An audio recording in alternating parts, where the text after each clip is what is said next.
If everybody could please sit in your chair very erect, relax your shoulders, put your hands on your lap, and join me in silent meditation.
Please join me in Gasho.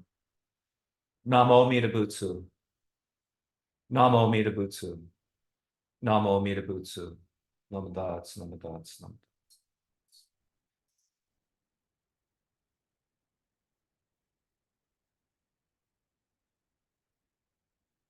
Good evening again, everyone.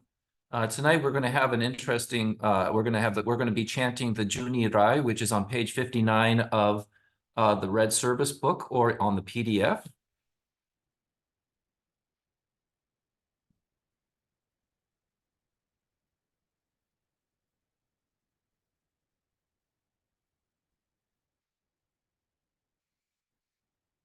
Kenshu Tennin Shokugyo Amida Senryo Zokuson Zaihi Mimyu Andako Muryo Bushi Shuinyu Konjiki Shinjo Nyosen no Shama Tagyo Nyozobu Ryomoku Jonyaku Shorenge Koga Chorai Midason Menzen Enjo Nyomangatsu Iko Yunyo Sennichi Gatsu Shonyo Tenku Kushira Koga Chorai Midason Kwannon Chodai Kwanjuju Shuju Myoso Hoshogon Noboku Gedo Makyoman Koga Chorai Midason Mubi Muku Koshojo Shutoku Kyoketsu Nyokoku Shosari Yaku Toku Jizai ko ga chorai mida son, jippo myomon bosashu, 무료 쇼마 조산단 이쇼 슈자그 조리기주 고가 초라이 미라손 본타이 호켄 지쇼케 zengon 쇼조 묘다이자 오히자 조뇨 센노 고가 초라이 미다손 지포 쇼라이 쇼부시 겐겐 진즈 시안락 센고 소겐 조크교 고가 초라이 미라손 쇼무조 무가토 야근요 스에가츠 덴요로 이슈 세포 무묘지 고가 초라이 미라손 이som 부세츠 무아크묘 야크무 년인 아크도프 슈닌 신신 교희손 고가 초라이 미라손 이som 무료 호벤교 무쇼슈 아크치시키 오조 푸타이 시보다이 고가 초라이 미다손 가세츠 히송 그도크지 슈젠무헨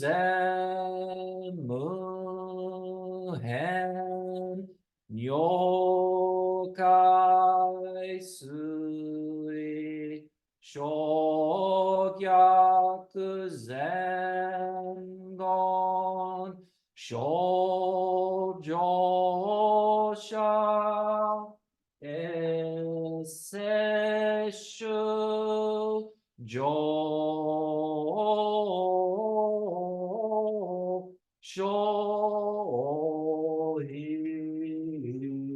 쇼히고 나만다브 나만다브 나만다브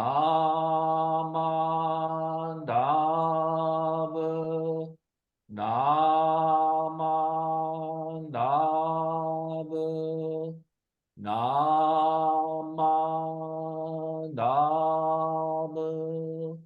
나만다브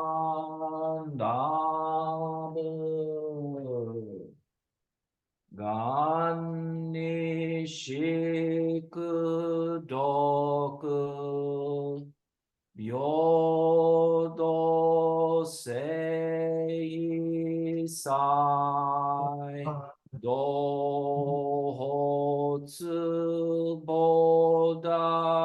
도호츠보다이신 오조 안다토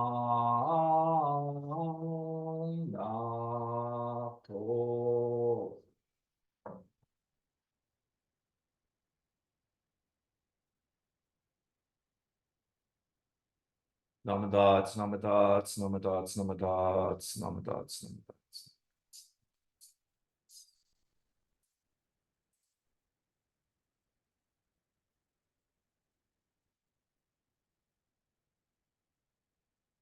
So good evening again. I see some new faces. So tonight, one of the things about being a minister is that what is an interesting subject to do a Dharma talk on. Sometimes you get writer's block, and sometimes I need to ask, members of the temple, whether it's here at Ekoji or here in New York City. I say, well, what do you want to hear? And so I brought that up at a Sunday service here last weekend. And one of our members, who is a Japanese national, she's from Japan, and her husband's an American. She says, I think my husband is like a lot of people. They don't understand what the Nembutsu is. And so for us, that's an important question, because in our service, we say the Nembutsu a lot. So Nembutsu is when we say Namo Amida Butsu. And so it can be a very technical matter because they are written in what we call Chinese characters, or in Japanese is called kanji. And the connotation behind what we are saying has different understandings from different schools of Buddhism, even within the Pure Land schools of Buddhism. So tonight I would like to touch on the idea of what is the Nembutsu, talk a little bit about how it's practiced in different schools of Buddhism, not only Jodo Shinshu, but also in Pure Land and Tendai, which is the school that our founder Shinran Shonin was a monk of. And then, of course, we'll emphasize what is the understanding for our school of Buddhism, Jodo Shinshu. What does the Nembutsu mean? So what I would like to do is I'd like to start with a reading, please, that was written by our founder Shinran Shonin. If you'd like to join me in Gasho, please do. The practice of the Nembutsu is to say it perhaps once, perhaps 10 times, on hearing and realizing that birth into the Pure Land is attained by saying the name fulfilled in the primal vow. There is no Shinjin separated from Nembutsu. There can be no Nembutsu separate from Shinjin. Namo Amida Butsu. Namo Amida Butsu. Namo Amida Butsu.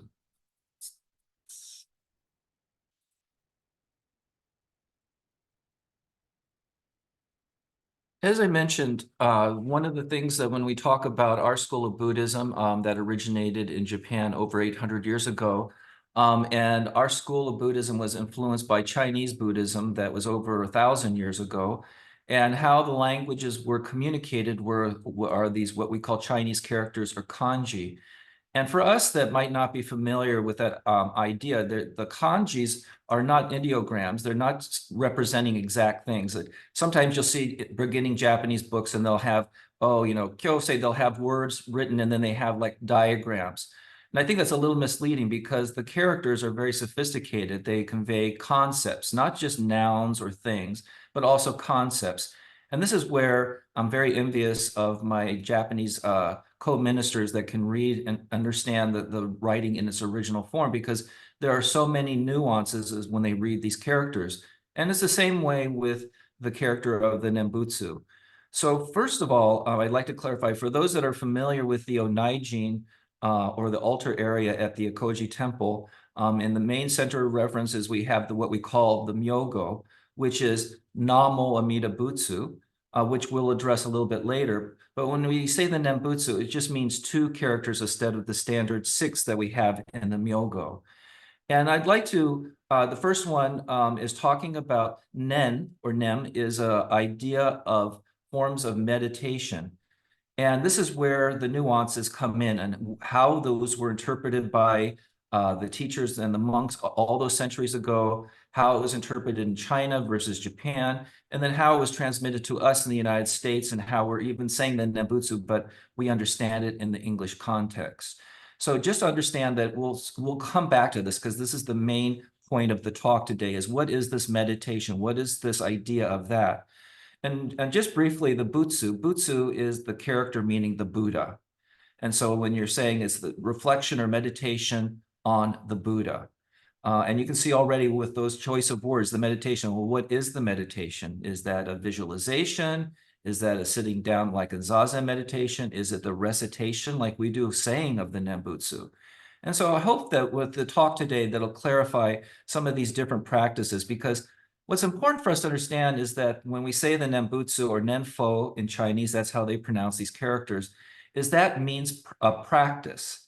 For us in Jodo Shinshu, we've always heard of it being as a recitation or speaking of it.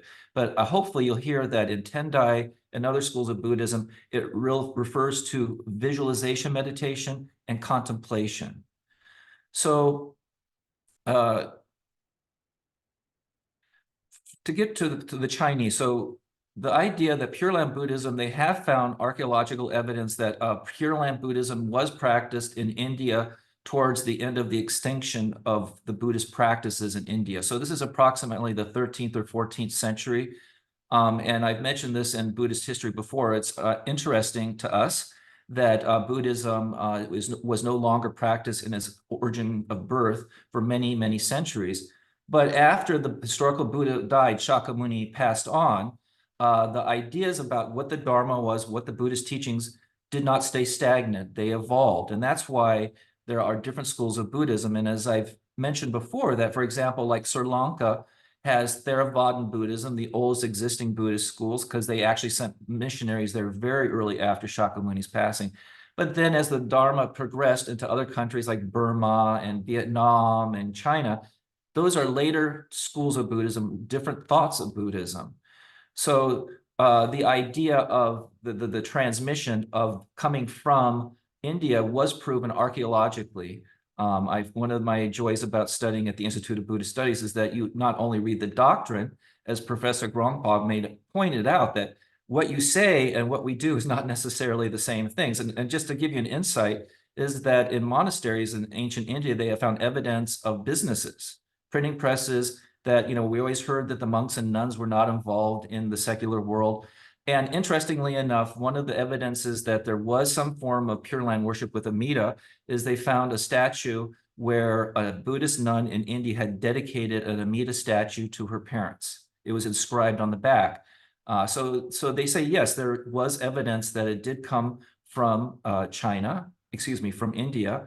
But probably what we're more familiar with is probably evolved mostly in China. That is what the academic understanding was, is that it probably had its seeds in India, but blossomed in China and was the most practiced school of Buddhism in China until the Cultural Revolution. And then, of course, it spread to Japan. Now, when we're talking today about what the Nembutsu is, the Pure Land Buddhism didn't come directly to Japan. There's many centuries of different forms of Buddhism, more traditional forms of Buddhism that were not specifically Pure Land practice. So Pure Land Buddhism was practiced in many different ways in China and still practiced in different ways in Japan today.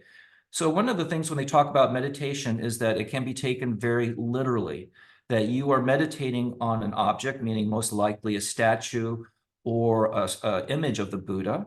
But also it's important is that there's this visualization concept as well, that the idea is that this meditation or contemplation could be something that we visualize. And for those of you, we've talked before about the Pure Land Sutras, the 3 Pure Land Sutras, and one of them is literally the visualization meditation. And that talks specifically, when you read it, it talks about how that you can look in the setting sun and how that you can go through these different visualization practices.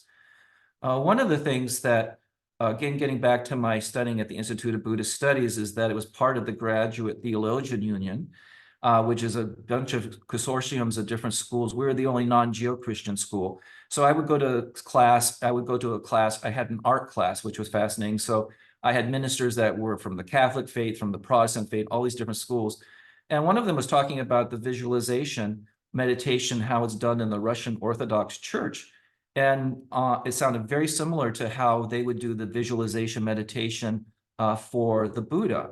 Obviously, the people that are practicing this in the Eastern Orthodox tradition are not looking at a Buddhist image, they're looking at Mother Mary, is what I understood. And it reminded me of how that even though we have all of our different types of practices and different traditions, there was centuries where it all intermixed in the Middle East and on the Silk Road, and how different practices are shared by different traditions. But like what I'm talking about today is what is the outcome of meditating on Mother Mary is very different than what would be meditating on the image of a Buddha. So I'm getting off track here. I'm kind of geeking out. Sorry about that. So getting back to the idea. So the form of meditation is that they would see and visualize the Buddha. One of the wonderful examples that I've had is that I actually got to see one of these. I didn't see it because it's a practice that is done in private, where in the Tendai school of Buddhism, they will do the visualization of a statue of Amida Buddha. And interestingly for us history buffs, that the recorded history of Shinran Shonin on Mount Hiei was that he was an attendant of this practice, meaning He did not participate that we know of in this ritual, but he was one of the attendants that helped the other monks participate in it. And what it is that it's a very small building that's still practiced today. As I said, I was fortunate enough about 20 years to go on a study tour, and I stayed on Mount Hiei 2 nights, and this Nembutsu hall was within listening distance from where we were sleeping. And so what the practice is, which is Mikyo or esoteric Buddhism, is Tendaishu. And so, yes, it's the statue of Amida, and yes, the monk is reciting the Nembutsu, but it's a visualization. So the statue, my understanding, like I said, I've never seen it, is approximately 2 feet tall, and it's in a hall. And what it is that the person circumambulates around the Buddha. And so what they're doing for 90 days is they're walking around the statue of the Buddha, looking at the Buddha, Amida Buddha, and reciting the Nembutsu. It was awe-inspiring for us because we were there and we could hear this monk anytime, day or night, saying the Nembutsu louder than I could chant it right now and doing it for the 48 hours that we were there. They let the poor monk use the restroom and they let them eat, but they really don't let them sleep. And so they have bamboo poles in between the pillars. And then when the monk gets tired, he slumps over the bamboo and then gets his rest. If he falls, someone like Shinran Shonin, who's attendant, is like, come, get up, get up, get up. And so this practice, believe it or not, is still done to this day. And the point I'm bringing this up is because this is a visualization practice. So the point is that looking at the statue of Amida, what it's supposed to do is the statue is supposed to transform into Amida Buddha itself. Supposedly, this visualization that the monk would have with a successful training is that it would be approximately 20 feet tall or so, and then they would receive the Dharma transmission from Amida Buddha directly. And so, but he is saying the Nembutsu during this practice. So again, you can see right on the beginning how, even though they're reciting the Nembutsu, the purpose and the format is so different than what we do in Jodo Shinshu Buddhism.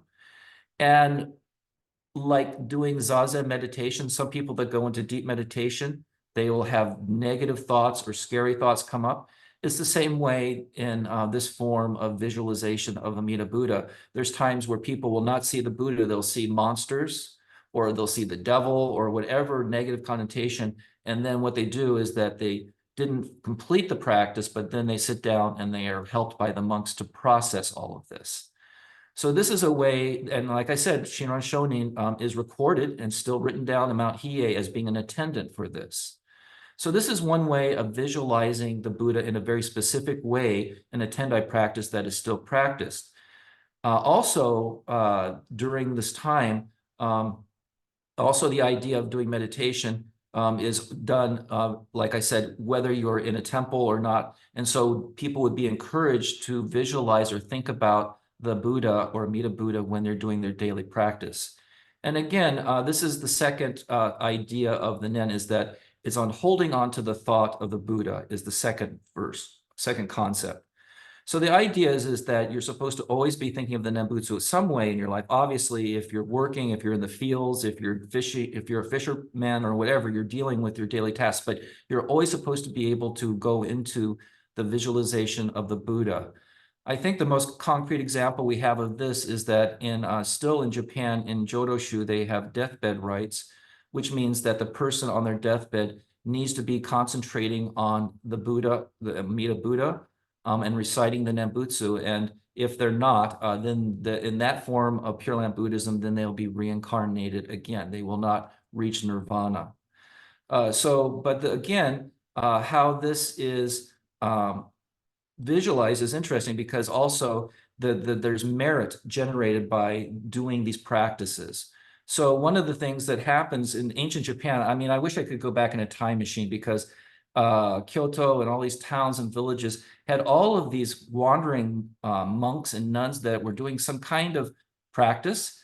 There was a Nembutsu dance, if you can believe that. So they would go around, because we think of Obon Dori, but there would be this monk and he would dance for joy and he'd be saying the Nembutsu. And the idea is that he would stir excitement in the town square or wherever he was. He was there to remind people of the Nembutsu. And so they go, thank you, thank you, thank you. Another one is that they would hand out amulets. They would hand out pieces of wood that would write the Nembutsu on it. And there's recorded history where thousands of these were distributed during the time of Shinran and Honen, where they would go out and it's like, this is to help remind you of the Nembutsu. This is for you to keep your mind to help concentrate. And so we have to realize that, living in Japan at that period, materialistically, they were very poor. They didn't probably have a butsudans or all this. And so given this piece of wood was considered sacred, and so they would see the Nembutsu. And interestingly enough, probably most of the people literally could not read the kanji or the characters because a lot of people were illiterate, but they said that they received that and it helped remind them of the Nembutsu. Now, as time goes on, as I said, in China, one of our 7 Pure Land masters, who's one of our Chinese masters, is Shan Tao. And the reason that he's considered one of the masters is he was one of the people that first clarified that the spoken recitation of the Nembutsu is the most important way. Now, again, none of the other forms of the Nembutsu are inferior. He just felt that the verbal recitation was the most practical form that anybody could do, no matter what their background is. They could recite it while they're working in the field. The idea was that it would be something natural for them, and when they recite it, then that would be the reminding of the Buddha. And so Honen in Japan picked up on this with Shan Tao's idea, and that is when he said that instead of worrying about doing the practice on Mount Hiei or doing the Nembutsu dance, which sounds like fun actually. The idea is that we just recite the Nembutsu, and that is the most important form of the Nembutsu practice. Now, as I said, so we're saying the Nembutsu. Some of us, when I was at Ekoji 10 years ago, we went to the Ekoji South in Richmond, and their Pure Land practice was Chinese.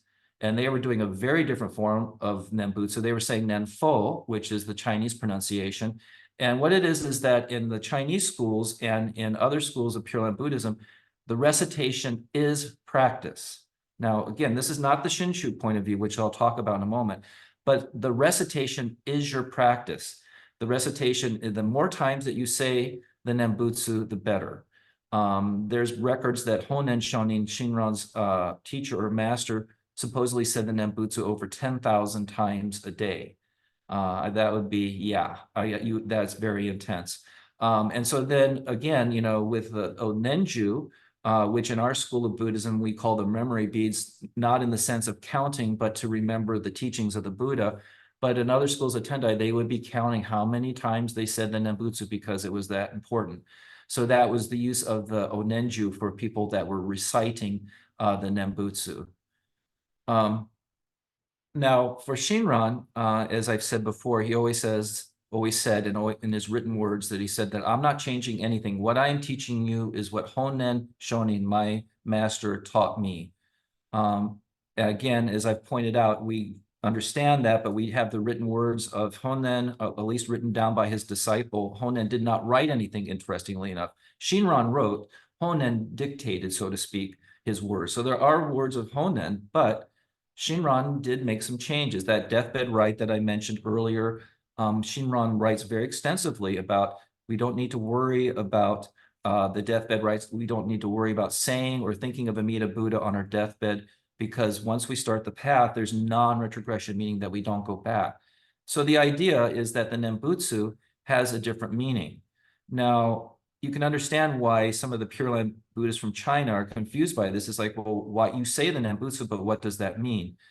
I know that for us at Ekoji and other BCA temples, a lot of times we say that it's our expression of gratitude, and indeed that is very true. What we do is that when we say the Nembutsu, it's our way of expressing, without saying thank you, Amida Buddha, is our expression of being grateful for hearing the teachings. But there's also a more technical aspect of this. And the technical aspect is that we have discussed before about what is Amida Buddha, what was the story of Dharmakara. So in a very short recap, so the stories, the mythology goes that there was a bodhisattva, Dharmakara, that made these vows, and if he did not fulfill these vows, then that bodhisattva would not become Amida Buddha. And so with that in mind, when Shinran talks about the Nembutsu, he's talking about when we say the Nembutsu, it is a reflection, again, of the Myogo. And again, the Myogo is the 6 characters that we have in reverence at Ekoji and many Buddhist Jōdo Shinshu temples. And this is the part that maybe we can have in the discussion. This is a part that always is a little confusing which way to take it. And is what Shinran was saying is that when you say the Nembutsu, it is not yourself. It's not self-power saying the Nembutsu. It's other power. This means that this is a reflection coming from the vows that Amida Buddha made, and that's the voice of Amida speaking. That's the technical way of explaining it. Myself, not being born into this tradition, when I first heard this, it was very confusing to me, and and trying to explain it is difficult. But the idea, I think, one of the nuances is that I remember many years ago we had a Japanese minister come as a guest speaker at the Seattle Buddhist temple. That's Celine, and a very common expression is that when you hear an ambulance going down the street and you hear a siren, that's Amida calling. And I thought that was a really beautiful sentiment because it does make sense. And so the idea is that the Nembutsu is not self-powered. The idea is that it comes spontaneously. Again, reflecting upon the Seattle Temple, but I was a member there for almost 15 years, is that Reverend Castro, my mentor, who, like myself, was not born into the tradition, at this time, he'd been in the ministry for maybe 20 years. And he gave this really powerful talk that was very personal. And he said, I've been a Buddhist minister for 20 years and I didn't know what the Nembutsu was. And he says, now I understand it. And so at that time, for me being new, I was like, I went to him and I wanted a verbal answer. Well, what is the Nembutsu? And he says, you have to experience it. And so again, the idea of, I think, because for me, one of the things that I've told other people is that, I don't pronounce the Nembutsu correctly. And so, sometimes I was self-conscious of that. Okay, let's have lunch. Lead the Gasho sensei. And in the beginning, I was very self-conscious that I didn't pronounce it correctly. But of course, we understand that it's the meaning behind, it's not the exact verbal recitation. And indeed, Reverend Nakagawa from Fresno thinks that we should do it in the Pali or Sanskrit, but that's a different story, and that's his his vision. But just to think of it that way. And I think, for me, the Nembutsu, it is changed for me personally. And I've mentioned this before because, when I say the Nembutsu, there's two times that I say it without any mental processing at all. One is when I come across a dead animal, when you're driving and there's something that's lying dead across the street, the Nembutsu spontaneously pops out. It's not conceptual. And the other is when I'm doing a funeral or a memorial service, and there's somebody that's doing a eulogy or the word of remembrance, and their emotions are on their heart sleeve, and then the Nembutsu comes out. I'm not saying it loudly, but I'm mouthing it, and it's very sincere and it's not processed. So again, we can talk about this in the discussion group. Shinran Shonin would say that, we're not self-powered. We're not generating the Nembutsu. That's part of our reciprocal with Amida Buddha and with the primal vow. And so for those, I would just like to say that hopefully over time, like myself and Reverend Castro and other people that I've spoken to, is that this idea of the Nembutsu becomes less abstract, less conceptual, and becomes part of our daily practice and an expression. So getting back to the expression, yes, it is an expression of gratitude, but in my opinion, it's much more deep than that, of course. So I would like to conclude this talk with the words of Shinran that I started with. So if you could please join me in Gasho. The practice of the Nembutsu is to say it perhaps once, perhaps 10 times, on hearing and realizing that birth into the Pure Land is attained by saying the name fulfilled in the primal vow. There is no Shinjin separate from the Nembutsu. There can be no Nembutsu separate from Shinjin. Namo Amida Butsu. Namo Amida Butsu. Namo Amida Butsu.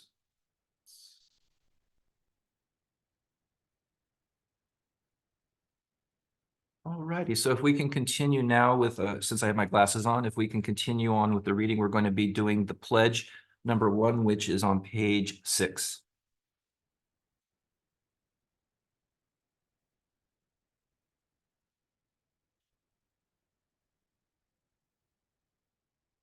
Shinshu pledge number 1. I take my refuge in the vow of the Buddha. Reciting the name, I will live through life with strength and serenity. I revere the light of the Buddha. I will put my effort in my work with self-reflection and gratitude. I follow the teachings of the Buddha. Discerning the right path, I will spread the true Dharma. I rejoice in the compassion of the Buddha. I will respect and help others and do my best for the welfare of humankind. Namo Amida Butsu. Namo Amida Butsu. Namo Amida Butsu.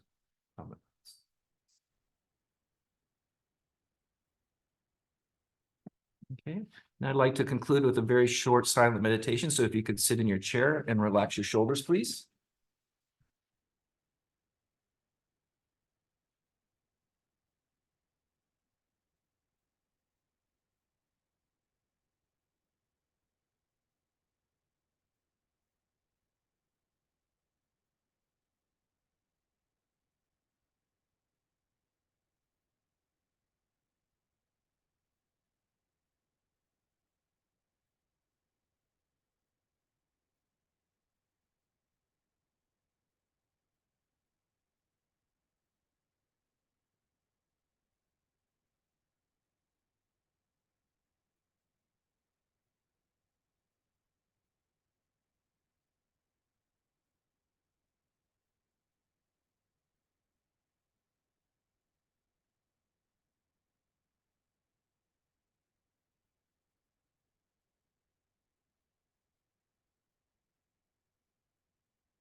Please join me in Gasho. Namo Amida Butsu. Namo Amida Butsu. Namo Amida Butsu. Namo Das.